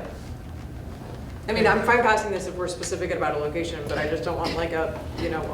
We don't want to a block bummer sidewalk. band wandering around. Are they setting up in Foster's parking lot again this year? Do you know? I forget what their original application said when we approved it. I don't remember. Because if it were in that parking lot, that would also just be private property. That's private property. Okay. They're asking for the sidewalk. All right, so I make a motion to approve the live music at location specified in Rhinebeck Savings Bank. Sidewalk And in that area. Part of that is private property as you go back behind it. Okay? Do I have a second? Sidewalk in front of Rhinebeck. James Bank. Parking lot. Do I have a second? Second. All in favor, say aye. Aye. Aye. Okay. I'm gonna use you to the next one. Okay, yeah, so this is a special request to use Village Hall by the Climate Smart Task Force for February 24th. It's a Saturday from 1 to 11.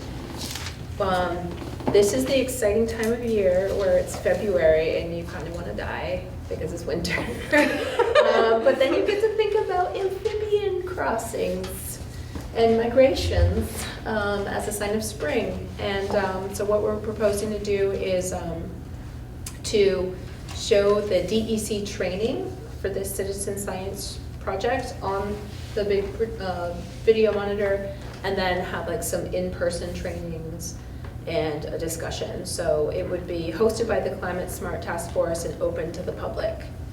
So I'd like to make a motion that we approve this request. Second. Second, except that the requested date on the actual form is for February 8th. So what date is it?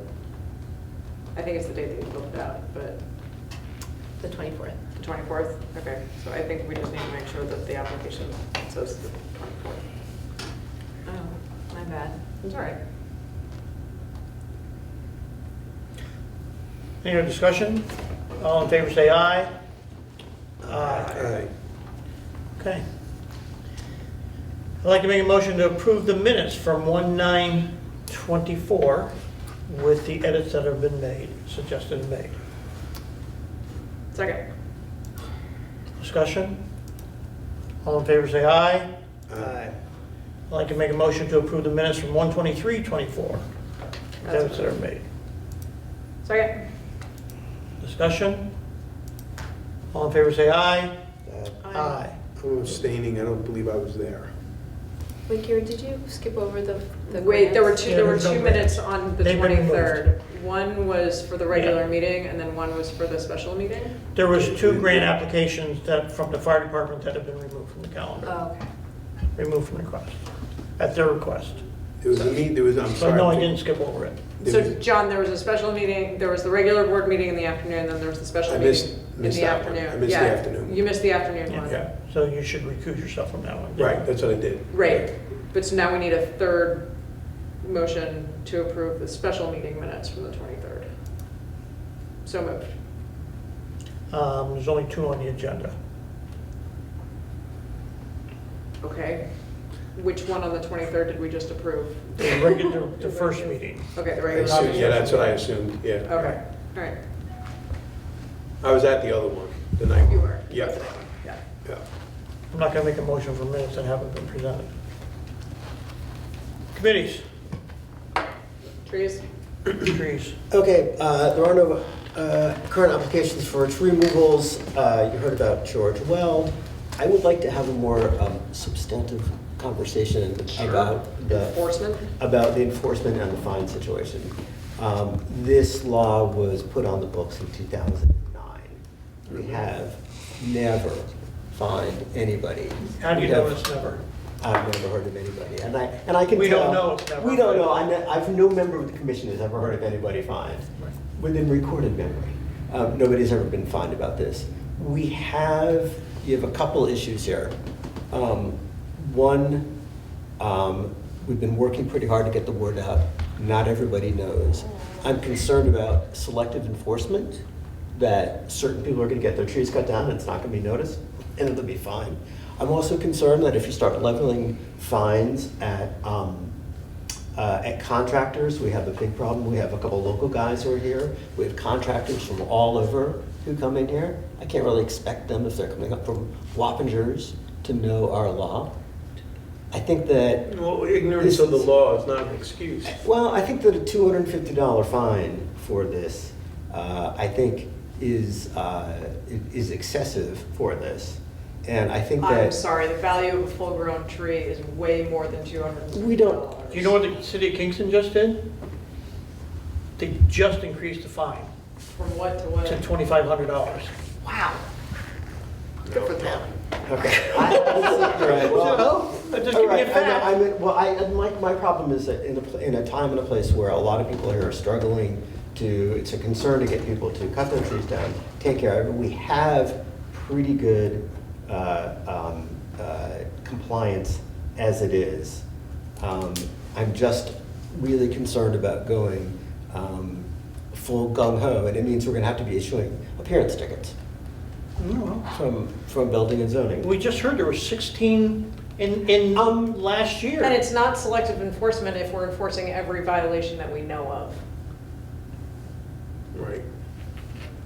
Okay. I mean, I think this is gonna come down on a lot of people, and they're gonna be They're rather gonna be upset. pissed, and it's gonna So, cause headlines. Rick, you just sent and out a everybody will notice to know. 60 people.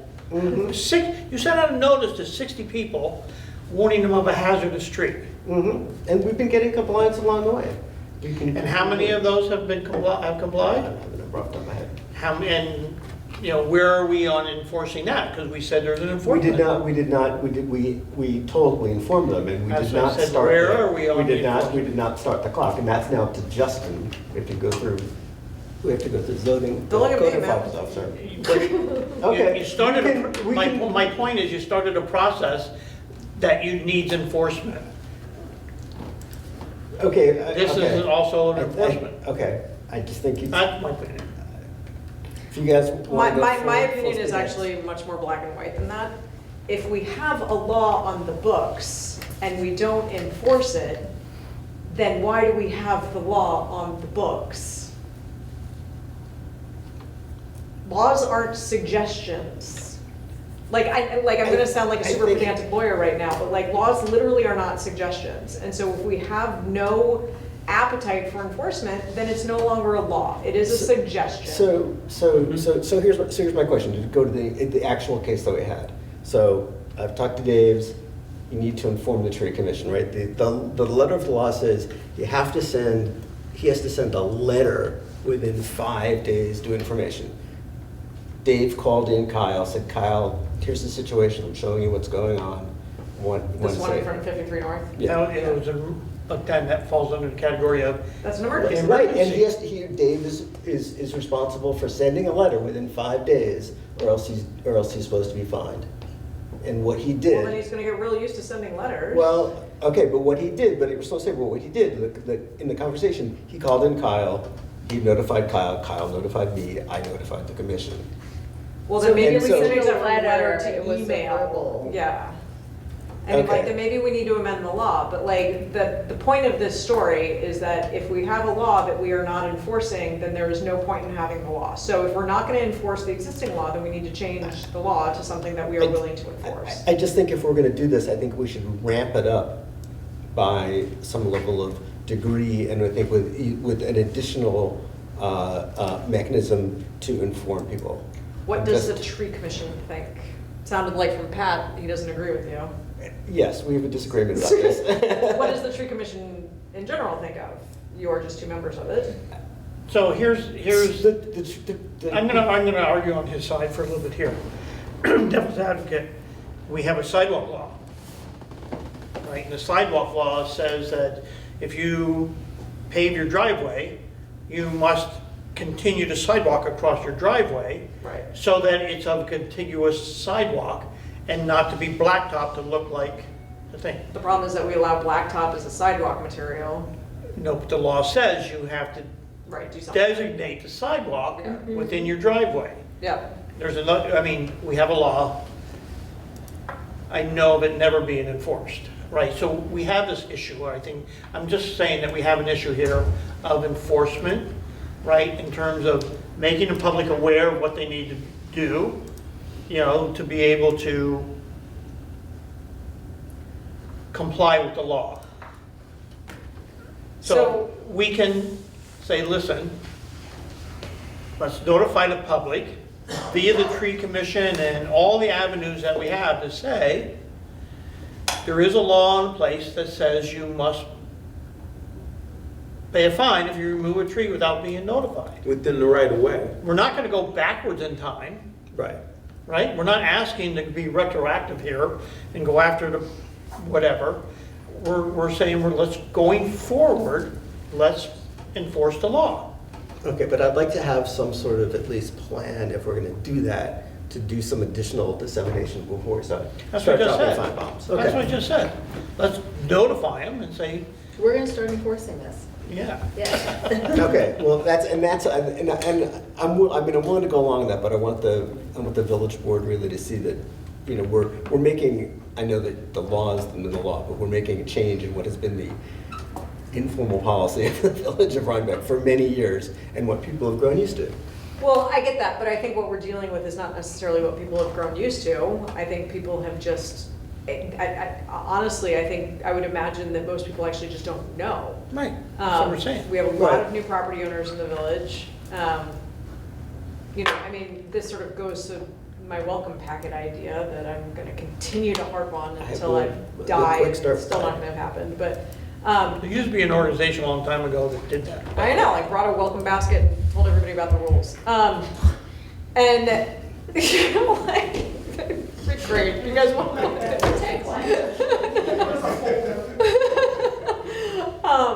but like, I don't know, like, and this, it's like the sidewalks are the same things, like, you know, we talk about this a lot, like, we don't have enough enforcement on sort of all of this stuff, but we do have the tree commission, and the tree commission does pay attention to this, and the tree commission could very easily, once a quarter, send Justin an email and say, you need to enforce the following addresses. And like, that's a system that we actually have very easily set up. We have the documentation, we have the program We have the for it. inventory, we have everything to The go. whole The- thing, the- right? The enforcement is based upon somebody noticing tree work It that, sounds like Pat just told us about 16 notices of tree work that in the past year. I'd like to remind, I think what John said, it's only in the right of way. It's only in the right of way. It's only in the right of way. So there's tree work outside of the right of way that people would be going, oh. Right, there's- and, yeah, I Yeah. mean, they could be And- seeing trees and- getting cut, they may not be in the right of Well, way. Right, that's and just like where's- Justin and where's- takes that list and he goes out and he where's looks our- to see and if there's a where's our right stump of in the right of And way. where's our right of way?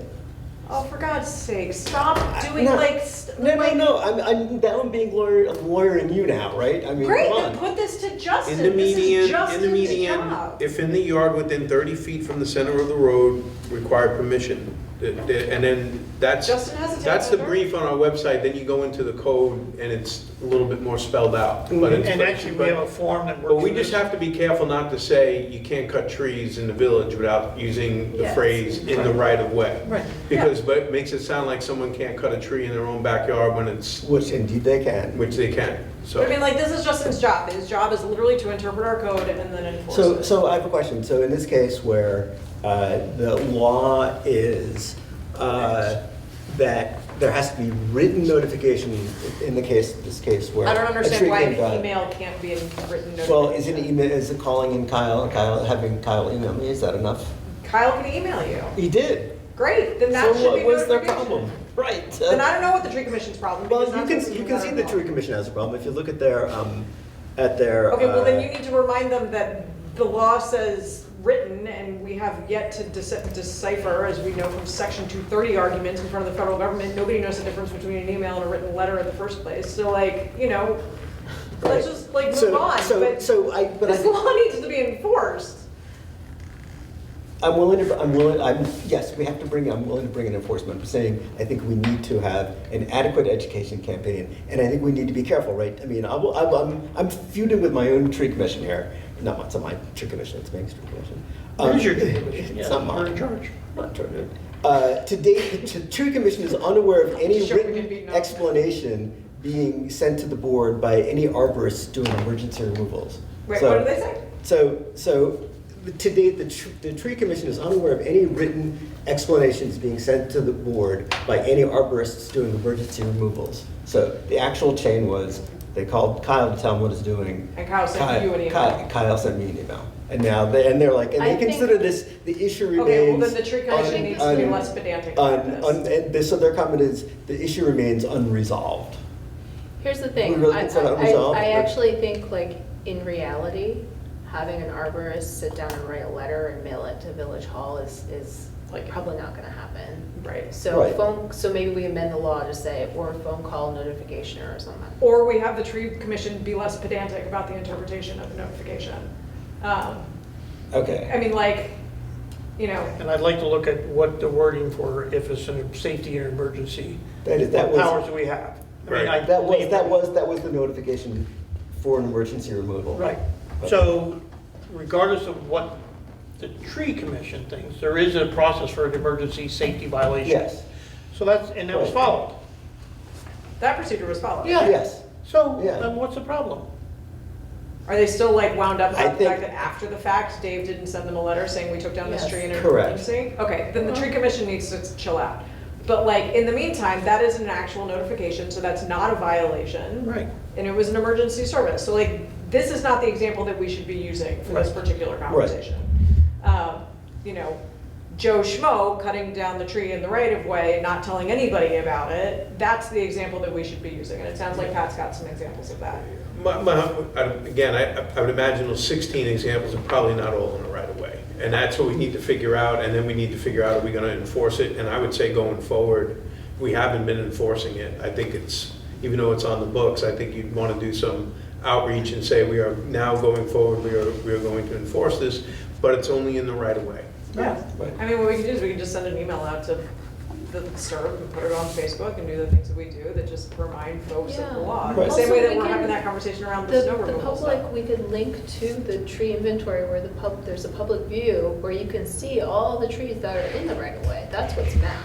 Right. Oh, I didn't know that. Yeah, that's Yeah. true. That's So true. you could That's be, helpful. you guys look up your property and be like, oh, these are the trees that I have to That I have to pay attention to. pay attention to. Yeah. And I wanna do. That's great. just to remind everybody, we have a form, and if somebody notices something, they can come online, get the form, come in and get the form, submit it to the zoning enforcement officer, and then there's follow-up action. Modern version of dropping a dime on folks. Got a question up there. I saw a payphone the other day, it made me really happy. They took our payphone down, you know that? Oh, no. There's one of the state ones. I do have a question. How long between the time that you apply and can get your tree taken down? I mean, is it a lengthy process that might make people sort of want to So circumvent it? yes, she said, you know, but yes, it is. If somebody submits a request to the tree commission then sends it to the, approves it, or kind of does what it, makes a recommendation, it has to come to the board by regulation to be approved for that tree to come down. So yes, if they did it tomorrow, it would not be to the next board meeting that it got approved. Yeah, so it could It's be. like define lengthy, Well, yeah, well, like inside a month. a month, Yeah, okay. Inside a month. And then the emergency is a bit and that's why we something allow that's for more severe. emergencies that can't wait a month. Yeah. I was just curious if that would be something that would make people want to circumvent it if it was a process that took multiple months. I think it depends on your personality. I don't think there's a lot Probably. of intentional circumvention, I think there's a lot. Yeah, there's a lot of just lack of knowledge and, you know, Let's educate. yeah. All right, I mean, we have sent letters to all the arborists. can we move on? Are you done? Maybe. Can you come up with a communications strategy with John on this one? Sure. Great. Are you done? I'll be back.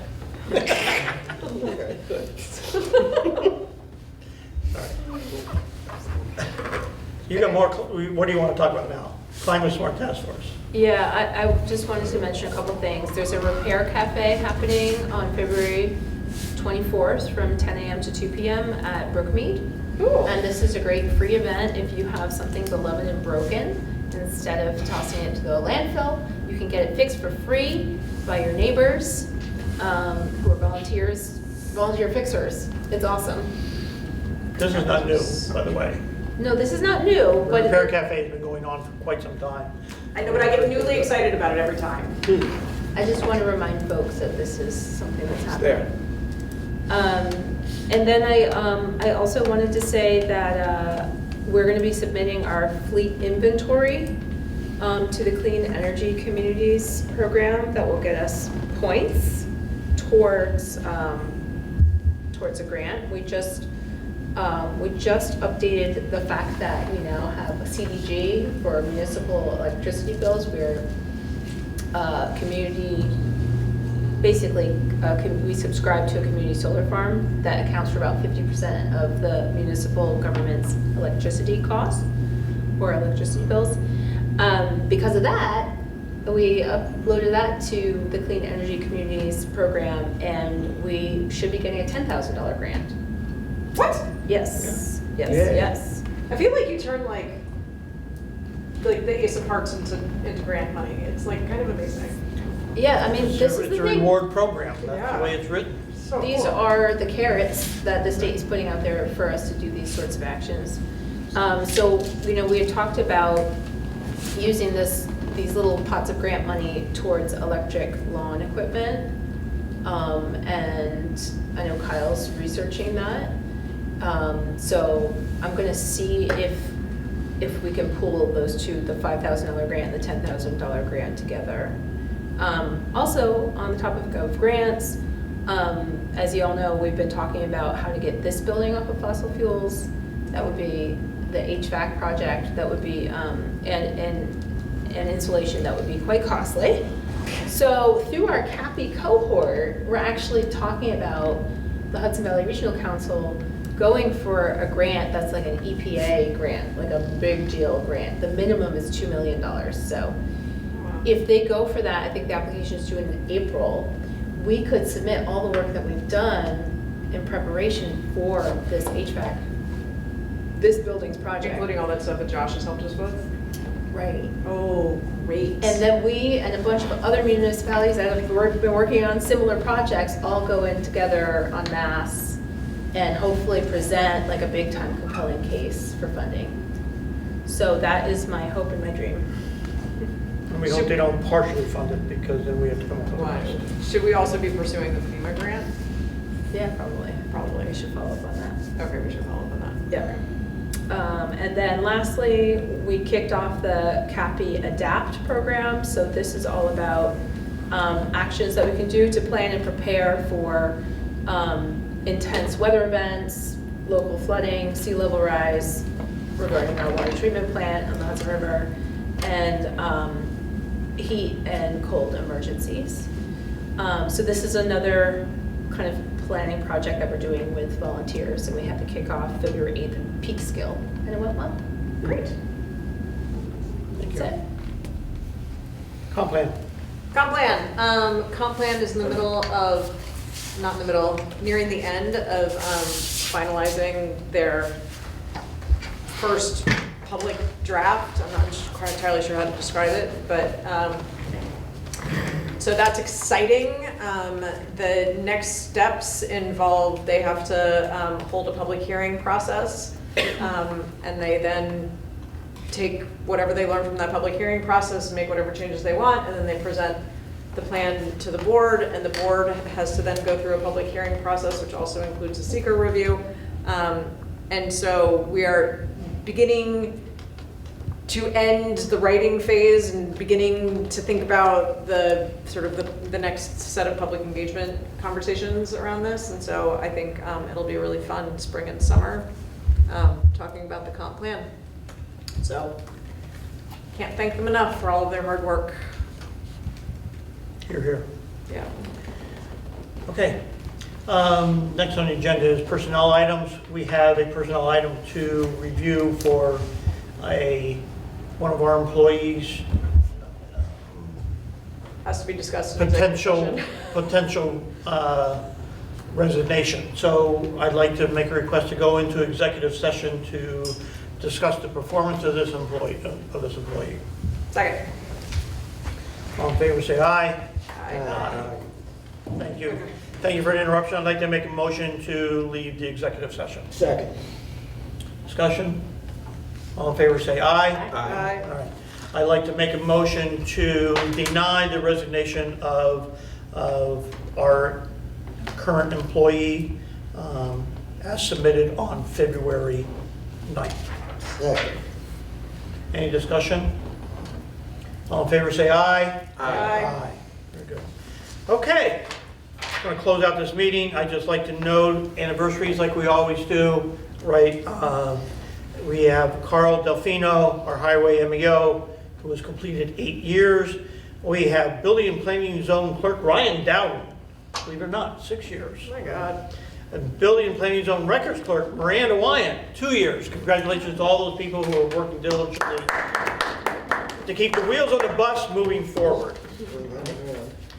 I'd like to make a motion to adjourn the meeting at 6:50.